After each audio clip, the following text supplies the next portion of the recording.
ajaran dari Rasulullah. Bilal yang kulit hitam pun bisa naik ke atas Ka'bah adzan karena Bilal paling bagus suaranya dan ketepatan waktunya Bilal nggak pernah geser. Khalid bin Walid yang tadinya musuh Islam masuk Islam jadi panglima perang. Jadi itu rekonsiliasi besar. Jadi Nabi ini merekonsiliasi ruhama'u bainahum. Ada beberapa hal yang harus kita tinjau dari berbagai persepsi dan perspektif. Karena apa? Lahirnya Rasulullah itu gak di Mojokerto. Jadi Rasulullah itu juga Mojokerto. Rasulullah itu orang Arab. Pertanyaan pertama biasanya yang muncul, kenapa Nabi itu lahir kok di Arab? Apa nggak kalah bagus Mojokerto? Kenapa kok di Arab? Kok di Makkah? Jawabannya cuma satu. Ya karena Nabiullah itu Nabi terakhir, dan Muhammad itu Nabi terakhir. Nah, tugas Nabi terakhir itu apa?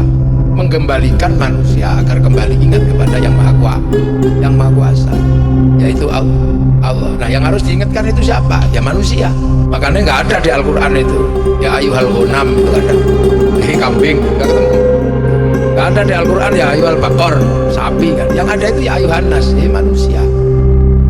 Inna khalaqnakum min dzakari wa unsa. Aku yang bikin kalian itu. Jadi laki-laki dan perempuan, berbangsa-bangsa, wa ja'alnakum syu'uban wa qabaila lita'arufu. Itu aku, kata Allah. Nah, Allah itu dalam bahasa Al-Quran di mana? Jadi arasnya Allah. Nah, arasnya Allah itu di mana? Ya, di langit ketujuh. Wallahu a'lam langit ketujuh itu di mana? Wong ini langit satu soalnya. Jadi yang kita tempati bumi ini berada di langit satu. Yang isinya Merkurius, Venus, Bumi, Mars, Jupiter, Saturnus, Uranus, Neptunus, Pluto itu langit satu. Keluar dari langit satu melewati black hole, lubang hitam. Stephen Hawking yang ahli fisika nggak bisa menggambarkan black hole itu tembusnya kemana. Keluar dari situ itu baru nemu langit kedua. Langit satu aja dari bumi ke Pluto begitu jauhnya. Lah kalau langit satu ke langit kedua jaraknya kayak apa? Langit kedua, langit ketiga, langit keempat, langit kelima, enam, tujuh. Wallahu a'lam. Nggak ada yang nyampe sana. Nah, sementara manusia itu langit ketujuh aslinya. Jadi sampean-sampean ini dari bukan makhluk sini. Yang makhluk sini itu ya sapi, ya kucing, ada celeng, itu makhluk sini. Penduduk langit sampean itu alien. Jadi the real alien itu ya manusia itu. Lain kan kamakola kiro-kironya Hollywood. Yang real alien itu ya sampean itu. Manusia karena nggak asli, penyesuaian habitatnya lama. 9 bulan aja masih belum bisa apa-apa. Tapi karena memang alien ya gedenya paling rakus. Kalau kecil dikasih minum susu banter dikit melet-melet. Kalau udah besar arak ya masuk, bir bintang masuk. Kecilnya dikasih makan pisang, besar dikit udah melet-melet. Tapi dasar alien begitu gede, aspal juga masuk. Itu manusia. Makanya dunia ini kalau yang paling rakus ya manusia. Sungai itu nggak ada manusia aman. Begitu manusia datang habis itu ikan. Hutan ditunggui harimau sekian ribu tahun nggak ada masalah. Manusia yang datang hutan habis. Seandainya kemarin corona itu manusia mati semua, aman dunia ini. Tapi manusia nggak ada dunia, mati. Ikan nggak ada manusia, hidup. Manusia nggak ada ikan, mati. Makanya manusia di sini jangan sombong karena kita yang butuh dunia, dunia nggak butuh kita. Sementara manusia ini datang ke sini, nanti pulang. Innalillahi wa inna ilaihi. Pulang kembali kemana? Ya ke kampung halaman yang asli di sana. Dan itu ajaran semua agama. Orang Hindu mengatakan kembali kepada Sang Widiwasa di Nirwana. Warga Loka, Sang Buddha juga sama kembali ke Nirwana. Orang Islam kembali kepada Allah di surga di akhirat. Ayo, orang Nasrani kembali kepada Allah Bapa di surga. Di surga semua mau pulang. Karena apa? Kita ini pendatang mau pulang. Cuman kan tempatnya jauh, 7 langit. Pertama datang Adam and Eve, Adam dan Hawa. Terus sama Tuhan, dia masih tahu Tuhan itu di sana, nanti kita pulang. Nah, tapi Kobil udah nggak percaya. Anaknya Kanan udah nggak percaya. Makanya biar dulu manusia itu bisa tahu adanya Tuhan, disuruh ibadah. Makanya dibikinkan pemancar pertama di muka bumi yang disebut inna awwala baiti wudi'a lin-nasi lalladzi bi Bakkata mubarakah. Ada Ka'bah di sana, itu pemancar langit. Kalau sekarang itu mungkin tower lah pertama. Agar manusia bisa berhubungan kembali dengan pemiliknya yang ada di langit. Terus manusia masih di situ dan sekitarnya. Tapi kan lama-lama anak manusia itu pergi kemana-mana, lupa. Dicari kembali sama Nabi Ibrahim bahwa anaknya ketemu ditata ulang. Biar manusia nggak lupa bekas kaki Nabi Ibrahim berdoa Rabbana ini askantu min dzurriyyati biwadin ghairi dzi zar'in inda baitikal muharram, dikasih bekas makom Ibrahim. Si Nabi Ismail kasih tempat Hijr Ismail dan segitu terusnya. Sampai akhirnya kemudian Mekah ini kosong karena keluarga Ibrahim pindah ke Palestina, ke Mesir. Sehingga yang mengenal Tuhan di Palestina, di Mesir, sampai kemana-mana, ada yang gerak ke Eropa. Mekah ini kosong. Maka kemudian Allah mengutus kembali Nabi agar kembali lagi ke titik awal. Makanya titik awalnya di Makkah, ya dilahirkan di Makkah. Nah makanya ketika Nabi dilahirkan di Makkah, orang Makkah sudah gak kenal Tuhan. Yang kenal Tuhan di Filistin, di Mesir, di Madinah. Makkah kosong, gak ada yang tahu Tuhan. Taunya patung, penyembah berhala. Makanya berat sekali pekerjaan Nabi, disuruh jadi Nabi. Memang kembali ke tempat pertama, tapi kampung itu sudah gak mengenal Tuhan. Makanya Al-Quran menyebut Nabi itu dengan sebutan wakafa billahi syahida Muhammadur Rasulullah. Nabi Muhammad itu sendirian. Hanya Nabi tok yang kenal bahwa beliau itu Nabi dan Allah. Yang lain udah gak kenal. Makanya jadi Nabi di Arab itu nggak mudah. Kalau lahir Nabi di Palestina gampang ngerti Nabi. Nah lahir Nabi kok di Mekah orang nggak ngerti Nabi. Saya datang ke Mojokerto enak, orang Mojokerto ngerti Kiai. Disambut-sambut, salaman-salam iki guys, itu ngerti Kiai. Ya nggak susah, pasti didudukkan di tempat yang terhormat, ngerti Kiai. Tapi coba saya ke pedalaman Irian gitu, pasti saya ini dikira tim pemburu babi. Dan saya nggak perlu marah, nggak perlu emosi, mereka nggak ngerti. Orang Mekah itu nggak cocok dengan ajaran Islam. Kalau Nabi itu nggak benar-benar hebat. Berat. Orang di sana Tuhannya banyak, diajari Tuhan satu. Apa nggak pusing itu? Di sana Tuhannya ada patungnya, diajari Tuhan nggak kelihatan. Diajari sholat. Sholat itu toharohnya pakai suci, sesucinya pakai air. Di sana nggak ada air. Coba orang nggak ada air disuruh wudhu, diminum aja susah. Ngapain air dibuang-buang? Apalagi disuruh jinabat. Tambah sulit lagi, diminum aja susah, disuruh mandi. Padahal jinabatnya orang sana nggak kayak orang Mojokerto. Orang Mojokerto paling sebulan sekali. Jinabatnya orang Arab semalam bisa 8 kali. Ya kan makanannya daging. Sini siomay nggak jadi. Apalagi apa? Pentol. Dapat pentolnya tok. Di sana makanan susah disuruh sedekah. Di sana panas disuruh puasa. Di sana syahwatnya tinggi, lihat perempuan, malah perempuan kalau tawaf disuruh buka mukanya. Itu syahwatnya kayak apa, bayangkan. Sementara yang laki-laki disuruh pakai baju nggak boleh dijahit. Itu kalau mau gablek kan tinggal wes gitu aja. Jadi Islam itu benar-benar hadir dalam situasi yang benar-benar beratnya luar biasa. Ja'a ghoriban bahasa ya'udu ghoriban, asing. Sementara Nabi dilahirkan dalam keadaan sebagai manusia.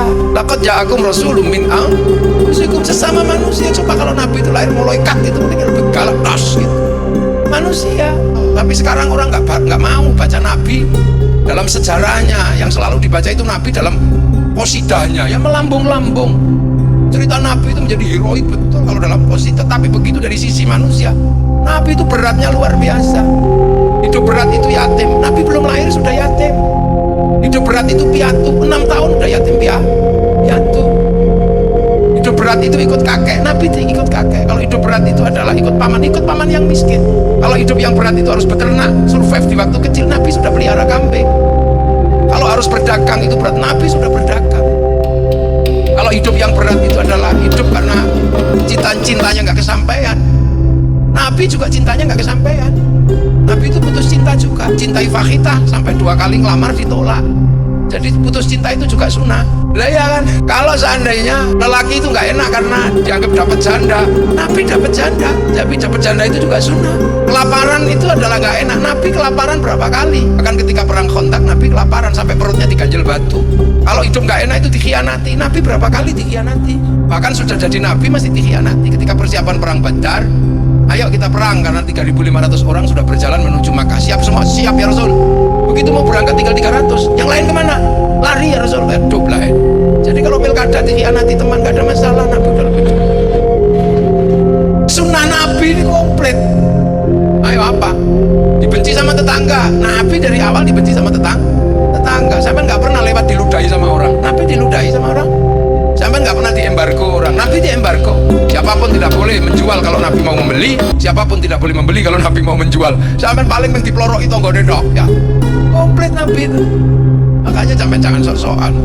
Hidup kok susah ya Allah, nggak kuat aku. Kalau dijawab sama Allah, ya sudah kamu pulang sekarang, pasti kapok sampai. Nabi itu mengalami fase kehidupan yang luar biasa berat. Tapi Nabi mampu mengemban visi kenabian.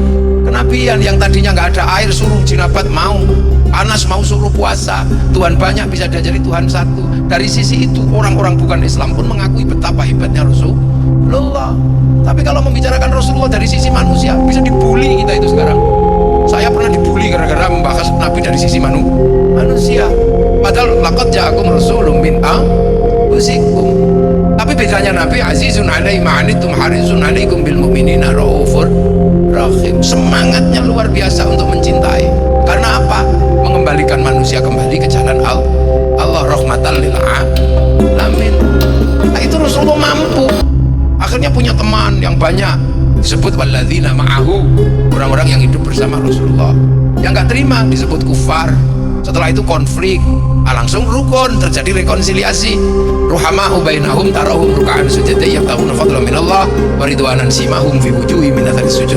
Terjadi rekonsiliasi, saling mengasihi. Yang tadinya kafir menjadi muslim, yang tadinya mu'alaf, punya anak masih mu'alaf, baru punya anak mukallaf. Yang dari kecil mukallaf Sayyidina Ali, rukun di antara mereka jadi satu. Abu Bakar nggak pernah ribut lagi sama siapa budaknya yang namanya Bilal, semuanya rukun, saling menghargai. Nah, itu kemudian terjadi sebuah konsep kehidupan yang disebut dengan masyarakat madani, masyarakat yang hidup secara merata, setara, sepenanggungan, nggak ada kasta, nggak ada kelas, nggak ada apa, semuanya menyatu. Itu pelajaran dari Rasulullah. Bilal yang kulit hitam pun bisa naik ke atas Ka'bah adzan, karena Bilal paling bagus suaranya dan ketepatan waktunya Bilal nggak pernah geser. Khalid bin Walid yang tadinya musuh Islam masuk Islam jadi panglima perang. Jadi itu rekonsiliasi besar. Jadi Nabi ini merekonsiliasi, ruhama'u bainahum. Nah, setelah ini terjadi rekonsiliasi, Islam digambarkan akan pergi. Pergi kemana? Keluar dari jazirah Arab. Zalika mathaluhum fit Taurat wa mathaluhum fil Injil kazar'in. Islam itu digambarkan nanti itu seperti tanaman. Maka tidak ditanam di mana-mana setelah oleh Rasul, ditanam ke Eropa oleh Tariq bin Ziyad. Ada yang dibawa ditanam ke Cina oleh sahabat Sa'ad bin Abi Waqqas. Ada yang ke Afrika, sahabat Bilal, sahabat Salman. Konsepnya apa? Zar'in. Makanya ketika dibawa ke sini, para wali menyebut Islam itu seperti tanduran. Lir-ilir tandure usu. Tandur. Kenapa tandur? Karena bahasa Arabnya zar'in itu tanduran. Makanya orang sini nandur. Ditandur di mana? Ya di sini. Di mana? Di bumi Majapahit. Karena waktu itu penguasa terbesar di Nusantara itu Majapahit. Tempatnya di mana? Mojokerto. Jadi Mojokerto ini pusat kekuasaan terbesar, imperium terbesar yang menguasai hampir sepertiga dunia waktu itu. Jadi nggak main-main jadi orang Mojokerto ini. Nggak boleh orang Mojokerto melupakan bahwa kita ini pernah punya negara besar namanya Majapahit. Cuman kayak gini nggak ada lagi yang ceritain. Semua orang menceritakan bangsanya masing-masing. Orang sini malah suka menceritakan bangsa orang. Ada beberapa orang yang selalu menceritakan kakeknya di Yaman, lupa punya kakek di Indonesia. Tiap hari ada yang Isra Mi'raj 70 kali, ada yang ini menceritakan. Yang Ikhwanul Muslimin lebih suka menceritakan bangsa Mesir, yang Hizbut Tahrir lebih suka menceritakan bangsa Filistin. Padahal bangsa-bangsa besar itu selalu menceritakan bangsanya. Amerika kenapa besar? Karena dia menceritakan bangsanya. Bagi yang nggak tahu sejarahnya, diceritakan oleh Hollywood. Mulai dari Wild West sampai The Last of the Mohican diceritakan. Gagal di Vietnam, dia bikin Rainbow 1 sampai 6. Gagal dengan Irak, dia bikin Hot Shot 1 sampai 2. Gagal dengan terorisme, bikin 12 Strong. Cina membicarakan bangsanya dari dulu, sejarahnya diceritakan mulai ular hijau sampai ular putih. Dari Wong Fei Hung sampai Sun Gokong diceritakan. Amerika kalah dengan Cina, bikin American Shaolin, American Kung Fu. Dikalahkan secara spiritual oleh Jepang, American Ninja, American Samurai. Bahkan Amerika nggak malu bikin film samurai terakhir dari Amerika namanya Tom Cruise dalam film The Last Samurai. Jepang paling berat karena harus nanggung dumping. Produk dalam negeri lebih mahal daripada di luar negeri. Semangat Bushido dibangkitkan dalam film-film samurai. Bahkan agar bangsanya nggak konflik diselesaikan dalam kisah sequel yang sangat indah dalam film Samurai X dengan tokohnya Rurouni Kenshin. Malaysia nggak mau bangsanya terpecah belah. Maka Malaysia menyerahkan kembali bangsanya pada si Upin dan si Ipin. Si Upin dan si Ipin nggak boleh ribut sama anak-anak India, maka dikenalkan tokoh kecil namanya Charjit. Dia nggak boleh ribut dengan anak-anak Cina, kenalkan Mei Mei. Dia nggak boleh ribut dengan anak-anak Indonesia, kenalkan Susanti. Itu cara bangsa bangkit, semuanya bangkit. Karena bangsa yang bangkit adalah bangsa yang bisa berproduksi. Nah, produksi itu butuh konsumsi. Konsumsi terbesar pasti konsumsi dalam negeri. Konsumsi dalam negeri berbanding lurus dengan rasa cinta pada bangsa dan negara. Makanya anak-anak sekarang ini dibikin gak cinta pada bangsanya, dibikin cinta pada Eropa, dibikin cinta pada Filistin. Terlalu berlebihan, merah putih kalah sama bendera Filistin. Wali-wali kita bandulnya digeser ke Yaman. Semuanya ini ada dalam rangka apa? Mereka memaksa jangan sampai bangsa ini, jangan sampai jadi produsen. Bangsa ini dipaksa menjadi bangsa konsumen. Karena kita pasar terbesar dunia, jangan sampai bangkit menjadi bangsa yang bisa berproduksi. Dan itu berbanding lurus dengan rasa cinta pada bangsa dan negara.